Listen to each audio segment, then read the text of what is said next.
New reports indicate that Alan Abramowitz, the Emory University political scientist whose election forecast model predicted President Trump's 2016 victory, says his first prediction for the upcoming 2020 election appears to be good news for Trump.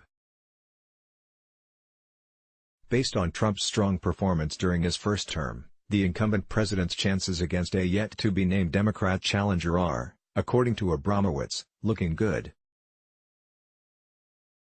With the election drawing ever nearer, the president's Democrat opponents are many in number, but are struggling to appeal to their ever-divided voter base, leaving Trump with a chance to capitalize on both his successes and the left's mistakes. From PJ Media, Alan Abramowitz, the respected political scientist from Emory University, has a forecast model he calls Time for Change.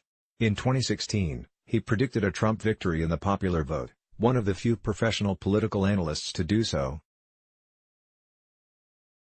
While he missed on the Electoral College tally, the model presented an early indication that Trump was more than capable of winning the 2016 election. His first forecast for the 2020 race featuring Donald Trump as an incumbent is out and, given the massive media campaign against him for the last 2 years, Trump appears to be in pretty good shape. While the Democratic challenger is unknown, Abramowitz thinks the presidential election is largely a referendum on that incumbent's performance. The challenger's characteristics and the general election campaign itself matter only at the margins. Instead, the author focuses on other factors both practical and historical, to develop his model. The Time for Change model predicts the outcomes of presidential elections based on 3 factors: the incumbent president's net approval rating in late June or early July, the change in annualized real GDP in the second quarter of the election year, and a dummy variable based on whether the president's party has held the White House for only 1 term or for more than 1 term. However, the model presented here differs in 2 crucial respects from the traditional Time for Change model.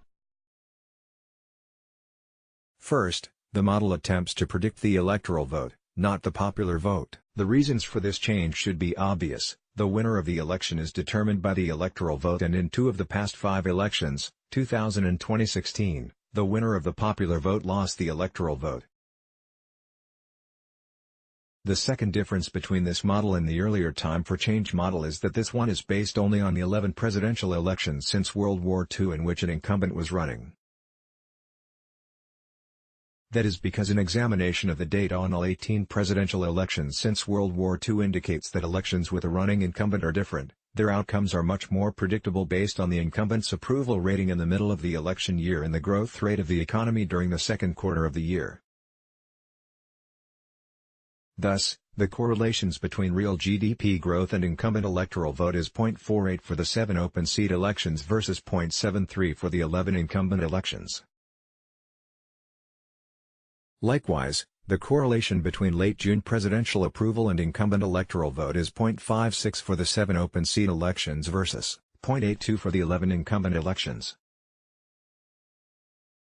Even a negative approval rating for Trump would not significantly impact his electoral college count. The results in Table 3 show a wide range of potential outcomes, from near certain defeat for the incumbent if the economy stalls out and his approval rating falls far below the neutral point, as it has from time to time, to near certain victory if the economy grows faster than expected and his approval rating rises to the neutral point, where it has essentially never been in his first 2+ years in office. Note that even if Trump's approval is 10 points underwater, he wins with just decent economic growth. The GDP grew by 3% in 2018 with little sign of tapering off. If growth is that good in 2020, Trump's approval should be about where it is now, which according to the model, would give him a decent shot at winning. The most plausible prediction at this point, however, is for a very close contest.